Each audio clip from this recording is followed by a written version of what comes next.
Sebagai orang Jawa tuh aku tuh nggak suka ya Bu, kayak ya ih kok aku nggak kenapa-napa, kok aku ditegasin terus bentak-bentak gitu, kayak di kuping tuh kayaknya bising banget gitu.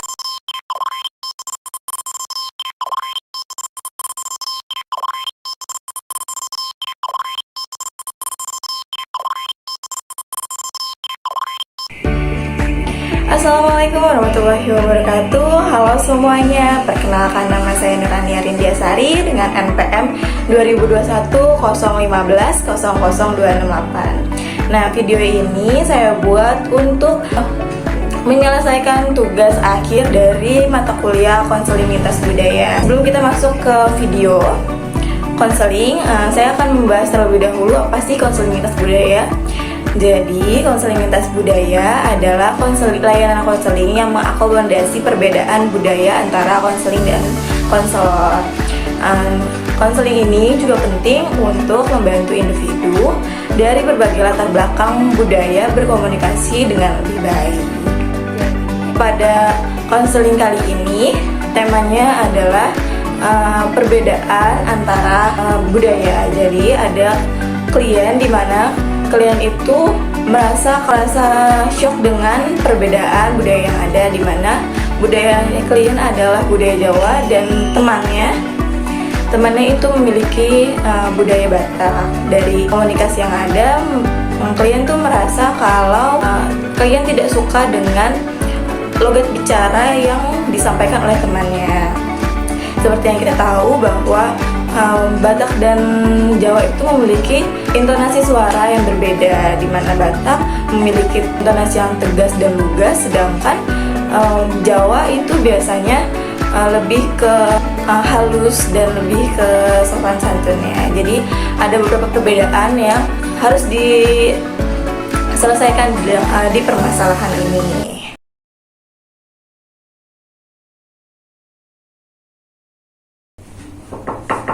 Permisi, assalamualaikum. Waalaikumsalam, silakan masuk. Silakan duduk. Ya, baik, terima kasih Bu. Relax aja. Ya, Ada apa? Ada yang bisa saya bantu? nah, sebenarnya saya datang ke sini ingin, perkenalan dulu saya Bu. Boleh. Sebelumnya perkenalkan, nama saya Nanda Dwi Supani. Saya kesini ingin konseling ke Ibu. Oke, konseling ya. Terus saya tanya dulu nih, Nanda dari mana?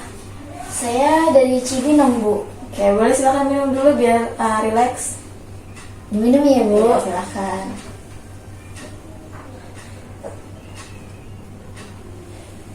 Oke, sebelumnya sudah pernah melakukan konseling? Belum Bu. Saya jelaskan terlebih dahulu ya, konseling itu apa. Jadi, konseling itu adalah suatu proses bantuan kepada seseorang yang sedang mengalami masalah dengan tujuan untuk mengatasi masalah tersebut. Paham? Paham Bu. Oke, jadi proses konseling ini juga ada beberapa asas yang harus kita laksanakan. Yang pertama itu ada asas keterbukaan. Jadi di mana Ibu tidak memaksa Nabila, atau Nabila harus menceritakan terbuka dan menceritakan segala satu masalah yang sedang Nabila hadapi. Yang kedua itu ada asas kerahasiaan. Jadi apa yang Nabila sampaikan kepada Ibu tidak akan Ibu sampaikan kepada orang lain setelah forum konseling ini dilaksanakan. Dan yang ketiga ada kesukarelaan. Ibu tidak memaksa Nabila untuk menceritakan apa yang menurut Nabila itu tidak boleh diceritakan.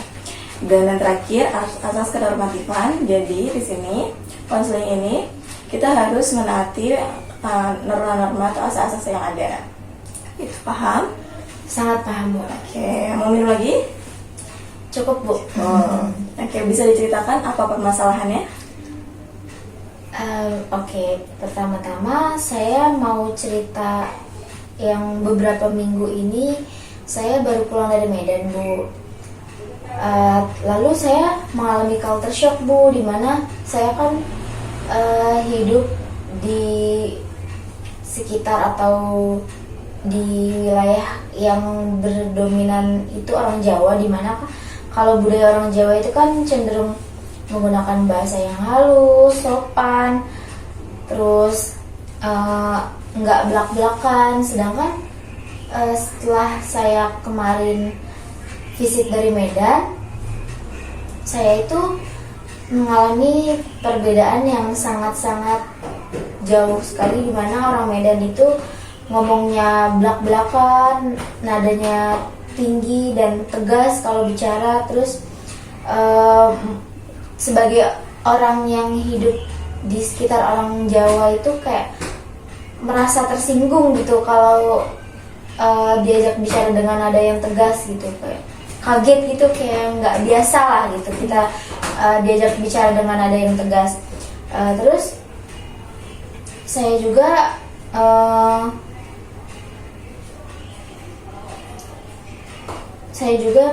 kalau misalnya orang Jawa itu kan lebih menghargai kayak dalam berkomunikasi. Maksudnya etika dalam berkomunikasi itu sangat-sangat sangat-sangat dipakai gitu. Kalau misalnya orang Medan kan mungkin dia tuh lebih kayak suka langsung to the point gitu, kayak yang ya udah nggak perlu tanpa basa-basi, ya udah memang aku kayak gini gitu orangnya gitu. Kayak yang ya dia memang bawaan dari lahirnya tuh seperti itu dari nenek moyangnya gitu. Tapi sebagai orang Jawa tuh aku tuh nggak suka ya Bu, kayak yang kok aku nggak kenapa-napa, kok aku ditegasin terus dibentak-bentak gitu, kayak di kuping tuh kayaknya bising banget gitu, kayak berisik banget. Apa sih nggak bisa pelan-pelan, yang slow gitu, terus yang yang adem ayem gitu, bisa didengarnya tuh kayak enak, tenang gitu. Terus gimana ya Bu, aku tuh kayak yang nyeimbanginnya itu menurut Ibu tuh gimana? Oke, kalau menurut Ibu nih ya, yang harus Najla ketahui adalah sebagai warga Indonesia, kan Indonesia itu punya banyak sekali adat istiadat, suku, dan lain sebagainya. Najla itu harus menghormati. Kalau misalnya Najla memang tidak suka dengan logat dari orang Medan itu ya, itu sebaiknya Nadila bicarakan gitu. Kalau enggak, apa yang Nadila rasakan bicarakan ke teman Nadila itu, biar teman Nadila juga bisa paham kondisi Nadila itu. Tapi yang harus Ibu tekankan di sini bahwa sebagai warga Indonesia kita juga harus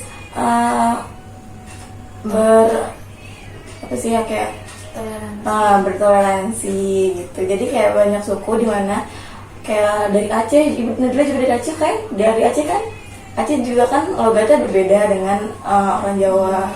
Terus Sunda juga kan berbeda dengan orang Jawa. Tapi tujuan dari komunikasi ini satu, biar saling paham akan apa yang dirasakan gitu. Jadi menurut Ibu, kalau misalnya Nadila memang ingin menyampaikan sesuatu ke teman Nadila, silahkan, tapi dengan bahasa yang tenang, bahasa yang sekiranya itu tidak menyakitkan juga gitu. Apakah ada lagi, atau sebelumnya Nadila pernah menyampaikan itu tuh, atau masih dipendam aja nih dalam hati? Sebenarnya sih udah pernah nyampein ke temen sama yang orang Medan ini. Terus dia tuh bilang ya memang bawaannya kayak gini gitu. Jadi ya mungkin dia tuh merasa ya mungkin pendapat orang lain tuh dia tuh marah atau lagi ada problem apa gitu, jadi diluapin dengan cara nada yang tinggi, terus bicara yang keras gitu. Tapi ya dia bilang ya emang kayak gini gitu. Tapi ternyata ada beberapa orang Medan yang nadanya nggak begitu keras, ada yang keras. Jadi kayak kalau yang orang yang berpendidikan itu lebih bisa seimbang. Jadi dia tuh ada logat-logat Medannya, tapi dia tuh nggak yang sampai kayak yang orang kampung pedalamannya yang barbar banget gitu Bu. Kalau ngomong kayak belum lama ini saya kemarin beberapa minggu yang lalu itu ikut seminar, kebetulan yang bawanya itu orang Medan. Dia marganya Barus apa kalau nggak salah. Penyampaiannya ini enak banget, meskipun dia orang Medan tapi enggak. Pokoknya dia tuh nada bicaranya nggak kayak orang Medan yang kita tahu kayak yang marah-marah, tegas, terus kayak orang ngajak berantem gitu. Enggak, ini dia tuh mungkin kalau kita bandingin mungkin karena satu dia berpendidikan, terus sering bertemu sama orang yang berwawasan tinggi, jadi mungkin dia bisa nyimbangin budaya yang ada gitu. Terus sama dia nyimbangin dengan siapa dia berbicara gitu. Sibuk. Kan kalau itu kan jadi pemateri ya. Kalau pemateri biasanya dia lebih menguasai atau bertoleransi terhadap budaya yang ada atau budaya yang lain. Jadi komunikasi yang dipakai pun bahasa Indonesia yang semua orang pun paham. Mungkin kalau di Nadila, teman Nadila terbiasa untuk berbicara logat Padang, Batak ya, Medan. Logat Medan, dan ngerasa kalau misalnya Nadila pun sama seperti dia, jadi dia memperlakukan Nadila seperti itu. Kalau misalnya mungkin kalau misalnya teman Nadila itu tadi bisa paham akan kedua belah gap tadi, mungkin dia bisa menyesuaikan dengan budaya yang ada juga gitu. Oh gitu ya Bu. Nah, kira-kira dari permasalahan itu apa nih jalan yang Nadila sampaikan, yang Nadila ingin lakukan biar hati Nadila pun bisa berteman dengan baik dengan orang tersebut dan bisa berbagi budaya lah gitu. Kalau menurut saya sih mungkin lebih tepatnya harus lebih lama sama penyesuaian aja sih Bu, soalnya kan nggak setiap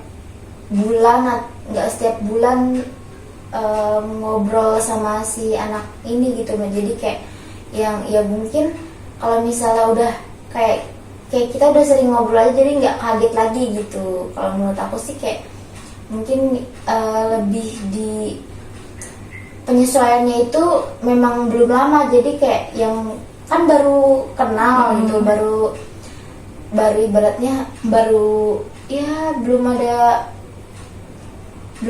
beberapa bulan, baru beberapa minggu gitu. Jadi ya wajar aja sih, jadi kalau misalnya itu bisa menyinggung ke diri saya.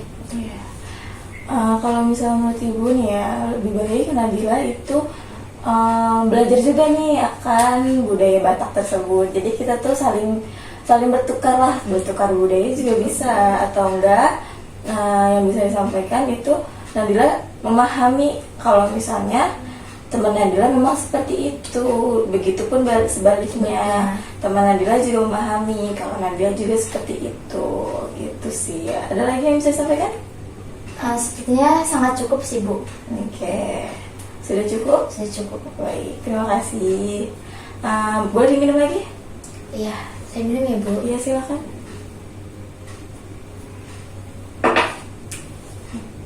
Baik, sudah sangat amat lega, sudah sangat amat saya pahami. Terima kasih ya Bu atas konselingnya.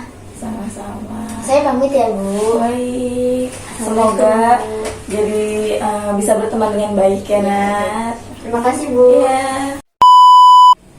Ya, jadi kesimpulan dari video konseling pada kali ini adalah kita harus saling bertoleransi tentang perbedaan yang ada, saling menyesuaikan antara budaya satu dengan budaya yang lain, bahwa di luar sana masih banyak budaya-budaya yang harus kita ketahui dan harus kita toleransi. Dari permasalahan ini juga, si klien bisa menyelesaikan permasalahannya yaitu dengan cara berkomunikasi lebih aktif dengan temannya dan juga saling memahami antara satu sama lain.